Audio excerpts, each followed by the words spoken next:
Well, I'll determine where they're at, and I'll determine the most cost-effective way for them to do it. And what does that mean? That means I'll either have them ship it to us directly, because we fix and we can fix any distiller that's on out there. But most commonly, what I'll do is ask them what the problem is and troubleshoot the problem over the phone, because after we hear certain things and we ask enough questions, we can determine what the problem is, and actually send them those parts, and then actually walk them through the repair process. Some people don't want to do that though themselves. They don't want to fix it or deal with it for whatever reason. Let me share this with you, and I'll share it with you with a smile. But we have never ever not been able to explain to someone how to set up a water distiller and how to take care of a problem.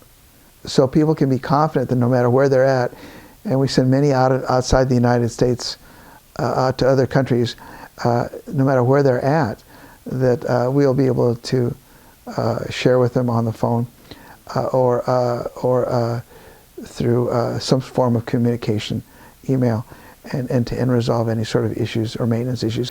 So thanks again for being here, and hopefully as we discuss, we have different questions, or as you email me or correspond to me and our company, that we build a rapport and come up with information that's valuable to you personally, as well as others who you know.